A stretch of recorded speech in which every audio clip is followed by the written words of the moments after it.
Welcome to the Itch and Scratch Show. I am your host, Sheekha Singh. We are back with another episode this time, and guess what? It's all about fitness and mental well being. This guest is special because she is the first female guest on our show, and she's from Canada. Rajveer Kaur has been in the fitness industry for over a decade now. She is the co owner of a personal training studio in Mississauga, Ontario, here in Canada. Rajveer has been a true powerhouse in the world of fitness industry for over a decade. She has characterized herself as someone who is entrepreneurial but also driven with passion for everything that she does. Health and wellness is in her DNA, and Raji has been responsible for their transformations and prioritizes mental well-being over everything. She's here with a lot of tips for us and a lot of good suggestions on how to incorporate fitness into your busy life and also on tips on how to get your first pull up. So stay tuned. And she also has a big announcement at the end of the shows. Hello, everyone. Welcome to the Itch and Scratch Show. I am Sheekha Singh, and today we have our first guest from Canada. Welcome, Rajveer. How are you? I'm good. Thank you so much for having me today. Okay, so Raji has been in the fitness industry for the last 10 years. She is into holistic wellness, strength and endurance training, and a lot of other stuff. And I'm so excited to have you at the show, Raji. And I'm so excited that you would be the first guest from Canada. Perfect. Thank you so much for having me. I'm so excited to talk to you.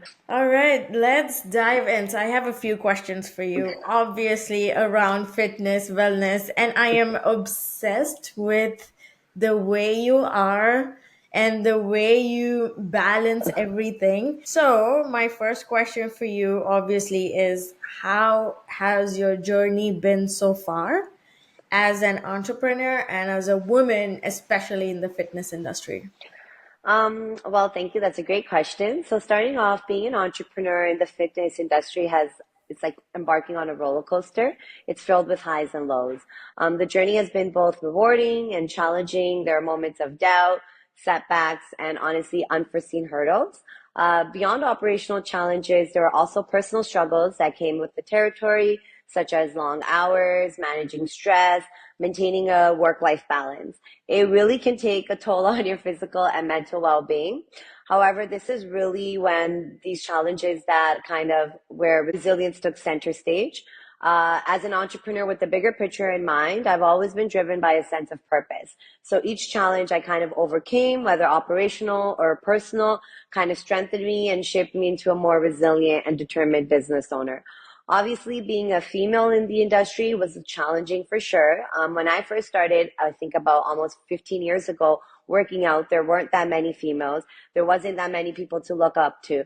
So being taken seriously, having also male clients, kind of making sure that they're taking my lead and they can trust me, making sure that I can get them the correct results.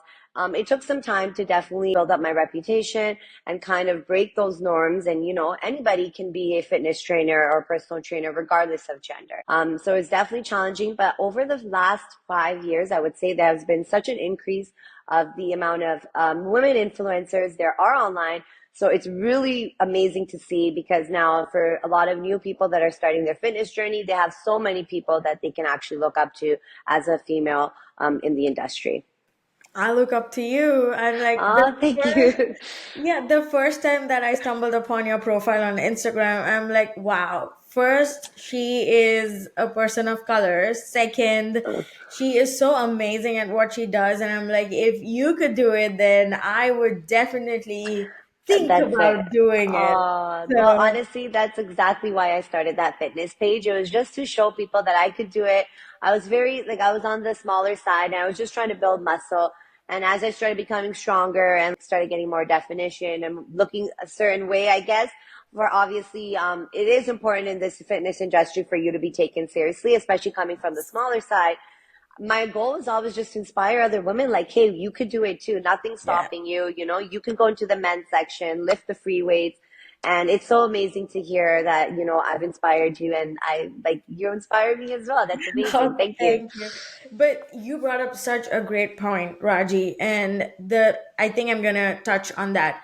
So walking up to the heavyweight section among 10 men and then deciding to do an exercise and to stick with the set. Wow, that how do you explain your clients and how do you inspire them to do that? Because I know when I first started going to the gym, I used to go to Orange Theory Fitness and then I Hmm. moved because that didn't fit with my schedule. So when I went to the gym, it was intimidating, to be Yes, honest. Like for sure. I've been working out for quite a while, but then when you walk there and like you're the only female on the floor and everyone's eyes on you, like, okay, what is she going to pick up or what is she going to do next? Is she going to screw up? I think that goes on in your mind more Yes. than the actual exercise, and that has a lot of effect. So Yes. how do you help your clients? Or Honestly, I always encourage a lot of my personal training clients to go. And the number one thing I say is just number one, keep in mind that almost everybody is just like you, boy or girl. A lot of them are feeling the same thoughts that you're feeling, where they're like, oh, is somebody looking at me? Or, oh my gosh, what if I'm doing it wrong? You just have to feel confident, right? And I also, that's why a lot of my female clients come to me first. So I teach them and then they take those tools and techniques. So when they walk into that gym, when they walk into that free weight section, they're like, hey, I know what I'm doing and it's okay. And when you have that negative talk, honestly, I have it myself. Like, hey, somebody might be looking at me and I've been in the gym for 15 years. That negative talk, that negative voice can literally pop at any moment for anybody. The best thing to do is just remind yourself, like, hey, I'm here. I have just as much right as anybody else, boy or girl, to be here, get the job done. What is my goal? I'm going to focus on that. So whenever that little voice comes into your head, that's when you just remind yourself, for example, the positive benefits. Like, hey, last week I was lifting 5-pound dumbbells. This week I'm lifting 8. The only way I'm going to get stronger is if I continue coming back in this section, lifting heavier weights. And that's going to get me to my goal. And I think that the more you do it, the more confident you get and you realize no one's watching you really. And true, the ones that that really are, they really shouldn't, they really shouldn't be, and they should keep their eyes to themselves, to be honest, because the gym should be more of a supportive, inclusive community. yes. And there are a lot of places that are inclusive like that. And I'm very glad that there's that space for people to go and just feel comfortable and work out. But yeah, that would be my number one tip is just go. You deserve to be there just as much as anybody else and just be confident. That is so true. I love that. And I Thank feel like, you. yeah, I feel like the gym culture is changing so much these days. Like the gym bros, like I like to call them. If Yeah. you're messing up, they'll just walk up to you and be like, "Hey, do you need any help?" In a good way, like not in a Yes. bad way, Gym but bros or gym sisters, right? Gym sisters. exactly. Yeah. Hey, there's enough of us out there now that know what we're doing. So it's honestly, I always say, hey, do you mind if I help you? And then I always say, I am a personal trainer. A lot of the times I try not to go to as many people. I'm like, hey, they'll learn as well. But if somebody is really struggling or it Yeah, looks like they're gonna hurt themselves, I definitely go step in, but in a polite way where you're not putting anybody down? true. Yeah, true. Okay. Um, some time ago, I did read a post on your profile that spoke about how you had ADHD or you were going through that phase. So I want to ask you, first of all, kudos because I've worked with people who have ADHD and just focusing on one thing for a long period of time gets very difficult. And it's so hard to not shift and then Hmm. just be with your goal and your to-do list for the day, and sometimes that can become difficult. So my question to you, Raji, is how has being mentally and physically fit helped you with your ADHD? Well, thank you so much. Honestly, that's a great question. So basically living with high functioning ADHD, most of my life was a journey of basically adaptation and discovery. I actually hadn't fully understood the role fitness played until recently when I came to terms with my diagnosis. So I had mentioned for my majority of my life, I was kind of masking it without even realizing. I just thought this was normal, that, hey, I have a little bit of trouble, but I can handle it. I know what to do. And I was mimicking other people and just so many things that I realized after that I was doing to mask it. So I've actually recently came into terms and I realized what a great role exercise has. Physically, staying fit has been a lifeline. So engaging in regular workouts has not only improved my overall health, but it also helped managing in my ADHD symptoms in ways I didn't realize. So for example, the release of endorphins during workouts, it provides a natural mood boost. So that helps regulate emotions and energy levels for people that do have ADHD. Also, following a consistent workout routine, it's been a game changer. The sense of order, organization, it kind of helps manage the chaos that sometimes accompanies people with ADHD. Mentally, one of the most remarkable changes that has been an improvement in my focus and concentration. So the mental clarity that I experience a post workout really helps me tackle tasks with renewed energy. Additionally, sleep has always been a challenge. I've always had insomnia, but regular exercise has helped me regulate my sleep patterns. So getting quality sleep is quite crucial for managing ADHD symptoms effectively. So definitely a lot of help from the form of exercising, and I didn't even know it. I was just doing it because I felt like it made me feel good, you know. But Right. there's so many mental and physical benefits towards it. First of all, congratulations. I Thank know you. that is not easy. Everything that you mentioned, getting to that stage and then handling everything, not easy. So, congratulations Thank you. for that. And then you just mentioned such a good point. I feel like all of us do that, masking something when you know it's there, but Hmm. it's just that you don't want to face it. You just don't want that to become your reality. So, you just be in that denial and you go on. I was exactly like that. I used to think I'm fit, but then I realized last year during November, December, I'm like, this is not how I used to look like before. But in my Hmm. head, I'm like, oh yeah, I'll be fine. Skipping regular workouts or just blaming work or something else. But then when I actually saw myself clearly, I'm like, okay, this is not sustainable, not healthy. I have to change. So I did the 75 hard challenge, and Yeah. now it's a huge difference. Hmm. So whatever you said, I mean, seriously, congratulations. I know that it takes a lot to face your fears and just those doubts in your head and then follow a routine. So my next question to you, Raji, is going to be, you are an entrepreneur, you are a personal trainer, a coach, you do so many things. You are into mental health awareness and holistic wellness, everything. What fuels you? Well, honestly, that's first of all, I wanted to say congratulations on doing the 75 hard. When I was actually scrolling through your page, doing my own little bit research on you, I was so proud of you. That's amazing. Like 75 days consistently. That's basically what I take from that challenge. A lot of people always ask me how I feel about that challenge. I'm like, hey, as long as you take that challenge and continue it for the whole year, it doesn't have to be 75 days hard. But what I take from that challenge is consistency and dedication, doing it when you don't want to. So first of all, So kudos to true. you because that's really, really True. hard. And I'm super proud of you. Thank you. But kind of reeling back to the question, what fuels me? Honestly, that's a question that goes straight to the core of my being. For me, it's the passion to make a positive difference in the lives of others, whether it's through my work as a fitness professional, my interactions with friends and family, or the content I create for my online audience. The driving force behind everything I do is the desire to inspire and uplift. So every time I see someone transform their lives through fitness, it honestly reignites my passion. It reminds me of the incredible impact we can have on each other when we choose to support and encourage one another. On a more personal level, the pursuit of growth and self improvement is a constant source of motivation. I'm always seeking to learn, to evolve, and to challenge myself. So, in essence, what fuels me is the belief that we all have the power to create positive change in our lives and the world around us.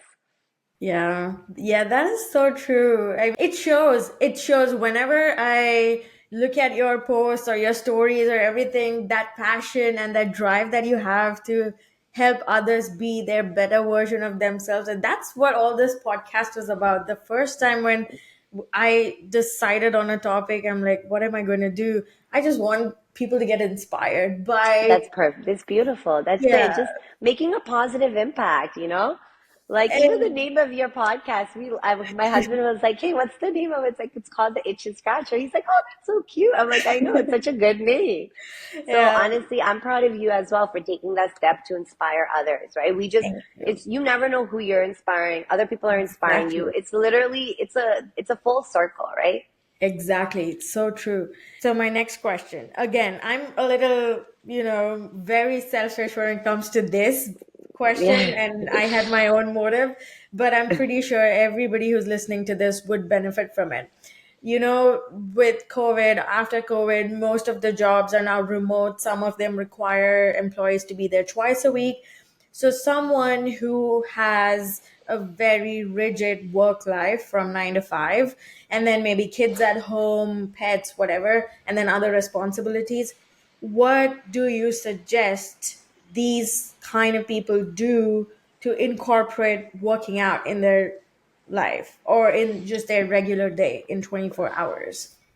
Well, honestly, for someone with a busy work life, fitting in workouts definitely can be challenging. I get it 100%. I'm very, very busy myself. I see other people very busy.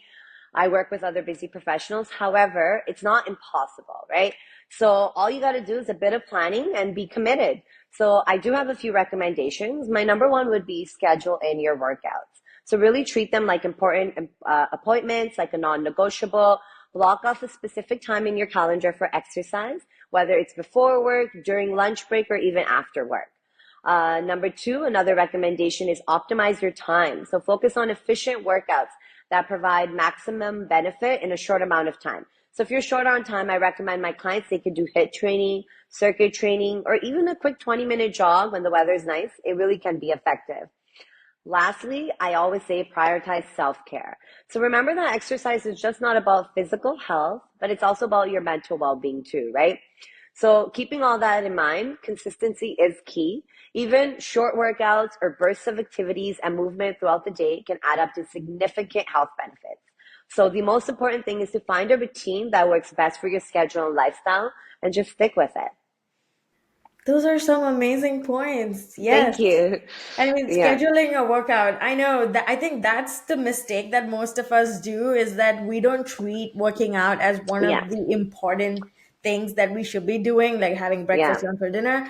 Yeah, That's what I say. I'm like, hey, do you brush your teeth every day? Do you go to work every day? Do you walk your dog? Why is not, did you get movement in every day, right? And a lot of people think walking is movement, which it is great. It 100% is. But it should be an additional add-on to an physical activity that you're doing, right? So it could be yoga, it could be swimming, it could be strength training, resistance training, but you should be getting daily 20 to 30 minutes of movement in, plus yeah, additional walking, right? So just make it like, hey, I have to do it, and that's just how it is. yeah. That's awesome. Those are some amazing points, Raji. Thank Thank you. you. No Um, worries. you mentioned that it is important for mental health too. So my question to you is going to be: you, as a very busy entrepreneur and a personal coach, your calendar must be filled all day, and then you have your business stuff, the operations, everything, and then you have your social media. How do you handle or how do you prioritize your mental well-being? Let me tell you a secret. I'm a superhero. No, I'm joking. Yeah, I'm a superhero. No, I no, no. wouldn't doubt I it. have I body think you doubles. are. Could you imagine? I have body doubles. No. Honestly, I try to find balance between managing my business and taking care of my mental health. So over time, I've developed tools and strategies that have been incredibly helpful for me. So I'm going to share them for anybody that's kind of going through the same thing, has the same busy lifestyle. So number one is setting clear boundaries. Establishing clear boundaries between work and personal life helps me maintain a healthy balance. On Sundays, I don't do any work related to the gym or social media. That's my day, whatever it is. It's family, friends, activities. I separate that time. So just kind of, setting those boundaries. Number two, I prioritize self-care. I've mentioned this before and I will keep repeating it like a broken record because it's so important. Making self-care a priority, it's non-negotiable. This includes getting enough sleep, eating well, exercising regularly, and doing activities that just bring you joy, relaxation, and just make you happy, right? Lastly, I do a lot of regular self reflection, and this has really been a game changer for me as well over the past few years. Just checking in with myself regularly to assess how I'm feeling, both mentally and emotionally. It really allows you to make adjustments as needed. So finding the right balance between business and mental health is honestly an ongoing journey. I'm still learning, but some of these strategies have helped me navigate these challenges. So I hope they can be helpful for all the users that are listening out there and for yourself. Yeah, that's such a good thing. Like some days, nothing, Yes, and just no work. prioritizing it for Yes. yourself. That is Honestly, good. it took us a long time. When we first opened up this personal training studio, we took 2 years where we worked 7 days straight.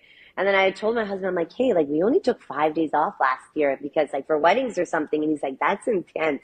So I'm like, okay, no more. We're taking Sundays off Yeah. because it does get a lot. Like when you're an entrepreneur, you're working 24 hours if you can, if you need, right? Like, because there's always something to do. You wear all hats in the business, especially as a small business. You know, we're literally wearing all hats, all the roles. So just kind of setting that day to yourself to kind of rejuvenate, refresh yourself, and just kind of getting ready for the week ahead. It's quite crucial and it made a big difference. And as soon as I saw that difference, I was burning out less. I was more efficient during the week. I was happier, more rejuvenated. I was like, hey, this is something we have to implement. And ever since then, we've been just doing that one day off and no work, no emails, nothing that day. Nice. That Yeah, sounds fun. That is so cool. yeah, So you mentioned about this personal training studio that you guys have in Mississauga, right? Raw yes. Fitness. Raw fitness, So yeah. what's in future for Raw Fitness? As we look into the future of raw fitness, I truly see a dynamic evolution in the fitness industry that we're excited to be a part of. We are excited to actually share that we are opening up a bigger facility at the beginning of Wow. July. Yeah, thank you.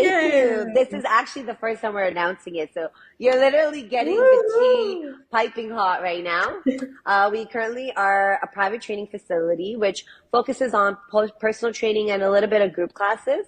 However, we will be expanding to a facility that's actually 10 times larger than our current location. And Wow. we'll be offering numerous services such as monthly memberships, personal training group classes, sauna, cold plunge, and much more. Stay tuned. Nice. So yeah, we are actually really excited for that. Wow, more responsibility. I should come More. looking for your superhero cape the next time I'm gonna meet you. Yeah.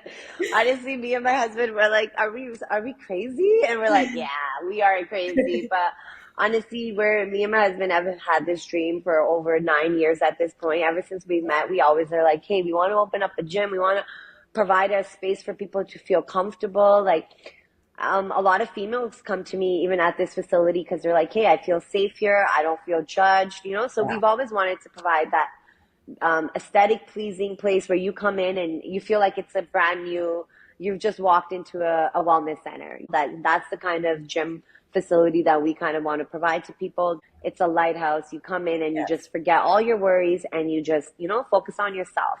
So it's really exciting that we're working towards our future and goals, even if it's more responsibilities, just to make a positive impact, getting that chance to make a positive impact on more people. It's a beautiful thing. So yeah. Look at you guys. You guys are like the hashtag power couple with like No. goals. Yeah. That's so We're cool. okay. Thank you. That's so nice. Well, I'm Yeah. so happy. Congratulations, Raji. And Thank I'm you. very honored that you used our show as the first platform to No announce the new worries. facility.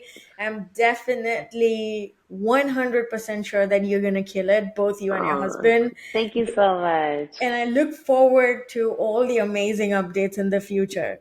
Thank you so Before much. we end, I do have one last question for you. Okay. What's your favorite exercise and why? Okay, my favorite exercise is the pull-up. And the reason is because everybody's gonna be No. like, no. Was it supposed to be a fun answer? I know, I know. I should have said like, dead fish out of water, which is like a yoga pose. No, honestly, the reason the pull up is one of my favorite is because it brings me back to the reason why I started. When I first started, I really just had one goal. I was like, hey, like I'm so thin. I was bullied my entire life for being skinny, and like I don't like using that term, but that's what it is. And when I first went to the gym, I saw this one female and she was like doing pull-ups and she was like really fit. I'm like, wow, like I want to be like her. And so that was always my goal originally. Like, hey, I want to gain upper body strength. I want to not just look strong. I want to be strong. Yes. So that's why for even, after 6 months of consistency, I was able to do pull-ups, and now, I'm luckily able to bang out a few. But it's always touched home for me, like, hey, this was something you couldn't do. You Yes. worked hard at it and you got it done. And that really, it really equals to what life is. Input equals output. Whatever you put into your life, that's exactly what you're going to get. Same thing for fitness. Whatever you put in, those are the results you're going to get. So that is one of my favorite exercises. How about you? What's your favorite exercise? The least favorite one is pull up, that's for sure. Hey, you gotta practice. You gotta practice, and you'll start loving No, I'm it. telling you, I struggle. It's been almost like 2 years. I cannot even do one, like two pull-ups. One, maybe, yes, I can manage. I know Yeah, everyone's been talking about negative pull-ups and then just the pushing form your and the way body up. you Yeah, do yeah, it. yeah, yeah, yeah. No. Have you tried with the band? Have you tried with the pull-up assistant machine? The assistant, yes. The Yeah. assisted So pull-ups, put it yes. on. But, So a lot of people use that machine wrong. You want to do like very less amount, like a very less weight. So a lot of people put it to their body weight. So for right. example, set it to about 20 to 30 because that machine is really what helped me. I used to bang out about like 15, 20 a day. And then eventually I did do the negative. Like I would jump up and slowly fall down. But just stay consistent. I promise you, you'll get it. But like, keep practicing, practice with bands, then a less resistant band, then a small, and you'll eventually get there. I promise. There you go. There you go. Yeah. You made it sound so simple. There you go. You'll get it. But Hey, okay, when you get your first pull up, I want you to tag me, okay? definitely. All the I credit will be goes to cheering you on. I'll be like, you. yay. Oh, that's awesome. No, man, you put me on the spot. Now I have to literally push myself and make sure Yes. that I get a pull up at least But one. honestly, setting those fitness goals, like small fitness goals, really helps because a lot of people focus on the number on the machine, which, working out for sure, for some people, it is about losing weight. For a lot of people, it's not about losing weight, right? So for Right. them, they need non-skill victories. So Yep. you need a goal. Like, hey, I want to do a push-up. I want to do a pull-up. I want to be able to squat, my body weight or 1.5 times my body weight. So when you set those goals and you achieve them, which you will, because if you stay consistent, you will achieve them. I believe in everybody that they will get there. Oh, Once you get there, you will feel so good. And that feeling, you'll remember every time that you're feeling negative or down, remind yourself of that feeling and that non-skill victory. yep. And yeah, Well, this was so great. Thank you thank so you. much, Raji. Thank It you so was much for having amazing. me. Honestly, it was really nice speaking to you. This is actually one of my first podcasts to Oh, do. So thank you. yay! Yeah. Thank you. And then I was like, you No, know you're what? I awesome. had like You're awesome. imposter syndrome for the longest time. But you definitely seemed you made me feel comfortable. So I really appreciate that. And thank you for allowing this platform to bring me on. Yeah, And I really wish the best for you. And we will definitely, definitely stay in touch. definitely. Thank you so much, Raji. Again, really Thank honored to you. have you as a guest on the show. Thank No worries. you. Anytime. Thank you, everybody, for listening. Thank Bye. you. Thank you, everyone, for tuning in, and thank you for watching this episode of the Itch and Scratch Show. As always, keep growing, keep glowing, and love yourself. This is your host, Sheekha Singh, signing off. Bye bye.